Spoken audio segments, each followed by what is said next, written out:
नमस्कार दोस्तों, मैं आंचल आपको सुनाने जा रही हूँ दृष्टि यज्ञ, अश्वपति का दृष्टि यज्ञ।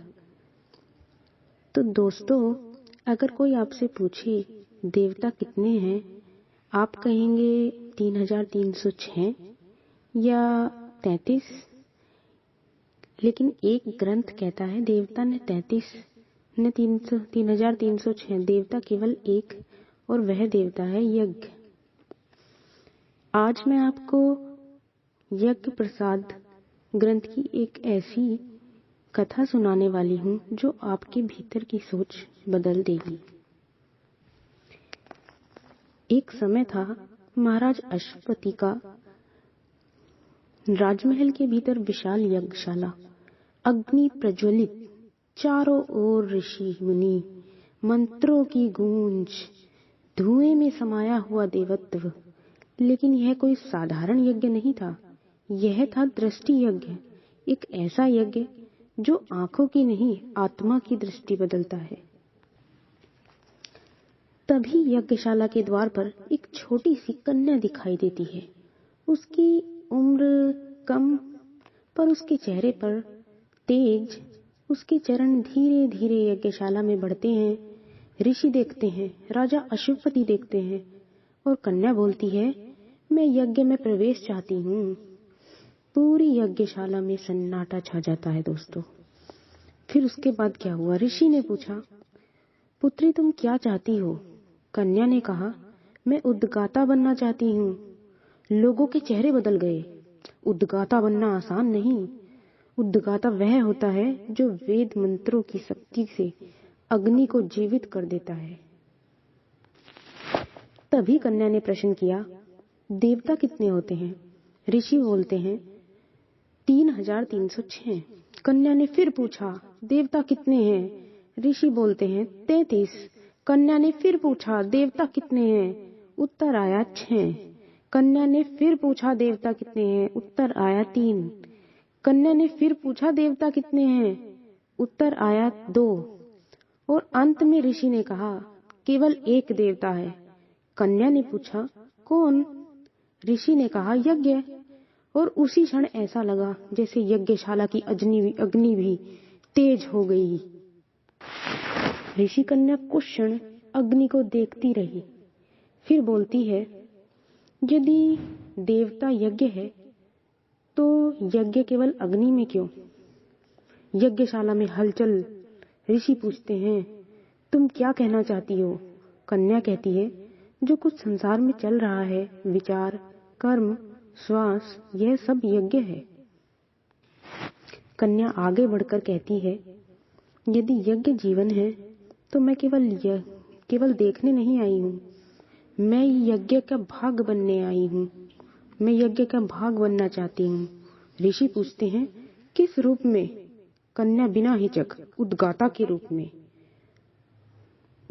ऋषि पूछते हैं, उद्गाता आहुति देता है, तुम किससे आहुति दोगी? कन्या कहती है, 3 विचारों से। ऋषि कहते हैं, यज्ञ में 90 प्रकार के शाकल्य होते हैं। कन्या शांति से, मैं एक ही शाकल्य से आहुति दूंगी। एक ऋषि आगे बढ़ते हैं और कहते हैं, एक शाकल्य से असंभव है। कन्या उत्तर देती है, मनुष्य का शरीर ही शाकल्य है। फिर वह गिनाने लगती है, 5 ज्ञान इंद्रिया, 5 कर्म इंद्रिया, 5 प्राण, मन, बुद्धि। कन्या कहती है, मैं इन्हें एक संकल्प में बांधूंगी और वही आहुति होगी। सभी ऋषिजन आपस में देखते हैं। महाराज अश्वपति उठ खड़े होते हैं। यह आहुति उद्गाता से आगे की है। कन्या को अधर्व्य बनाया जाए।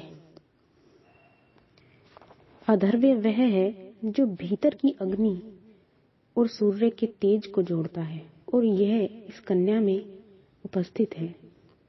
यज्ञ आगे बढ़ता है, आहुति दी जाती है, अग्नि स्थिर जलती रहती है। जब यज्ञ पूर्ण होने लगता है, तब सबसे कठिन प्रश्न उठता है, दक्षिणा। महारानी पूछती है, ब्रह्मा की दक्षिणा, उद्गाता की दक्षिणा, अधर्वियों की दक्षिणा। अब ब्रह्मा कहते हैं, मैं धन नहीं चाहता, मैं चाहता हूं कि यह संकल्प राष्ट्र में जिए। उद्गाता कहता है, मेरे विचार पुत्रियों में जीवित रहे। महारानी कहती है, पर यज्ञ बिना द्रव्य दक्षिणा के अपूर्ण है। कन्या रुकती है और कठोर स्वर में, यह स्वीकार नहीं किया जा सकता। सब चौंकते हैं। कन्या कहती है, धन ब्रह्मवेता के लिए कलंक है। वह साफ साफ 3 कारण बताती है, विकृति, लोकेशन, कलंक। ऋषि कहते हैं, इसे भिक्षुओं को दे दो। सब सरयू तट जाते हैं, दान हो जाता है, लेकिन स्वर्ण रथ तब भी बच जाता है। कन्या रथ लेकर गुरु के पास। कन्या कहती है, यह यज्ञ का संकल्प है गुरु, इसे स्वीकार कीजिए। गुरु, मैं स्वीकार नहीं कर सकता कन्या। कन्या कहती है, तो यज्ञ अपूर्ण रह जाएगा गुरुदेव। कन्या भावुक होकर, तो मैं अपनी अंतिम दक्षिणा दूंगी। गुरु, क्या? कन्या, अपने प्राण। गुरु, प्राण तुम्हारे नहीं है। यह त्याग नहीं, मृत्यु है। त्याग वहां होता है जहां अहंकार छोड़ा जाए, प्रतिष्ठा छोड़ी जाए। ऋषि कुछ देर चुप रहते हैं। चारों ओर सन्नाटा। यज्ञशाला में पूर्ण मौन। फिर वे कन्या की ओर दृष्टि उठाते हैं। ऋषि धीमे स्वर में बोलते हैं, पुत्री, लोग समझते हैं कि यज्ञ की आहुति अग्नि लेती है, पर यज्ञ की सबसे कठिन आहुति अग्नि नहीं, मन स्वीकार करता है। कन्या की आंखों में नमी आ जाती है। कन्या कहती है, तो फिर यह रथ? ऋषि रथ की ओर देखते हैं। फिर कन्या कहती है,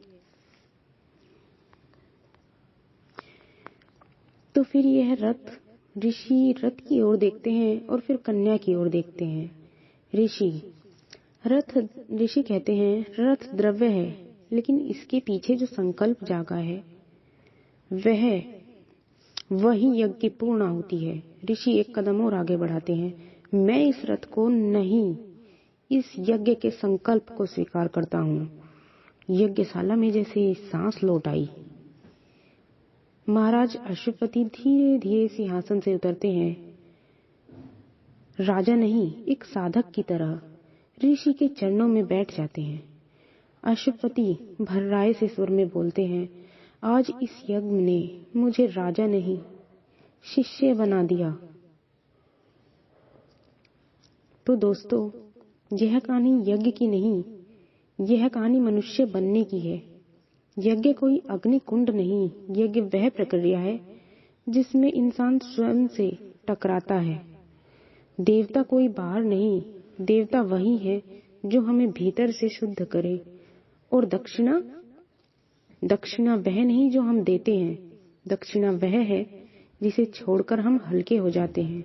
धन छोड़ना आसान है, लेकिन अहंकार छोड़ना कठिन, प्रतिष्ठा छोड़ना कठिन, मैं सही हूं छोड़ना सबसे कठिन है। और जिस दिन इंसान यह छोड़ना सीख ले, उसी दिन उसका यज्ञ पूर्ण हो जाता है। अब आप खुद से पूछिए, आपकी जिंदगी में सबसे कठिन दक्षिणा क्या है, धन या अहंकार? नमस्कार दोस्तों, आपको मेरी यह कहानी जो मैंने ग्रंथों से बनाई है वो आपको कैसी लगी? अगर आपको इससे कुछ भी सीखने को मिला है तो आप इसमें कमेंट करिए और लाइक, शेयर और सब्सक्राइब करिए।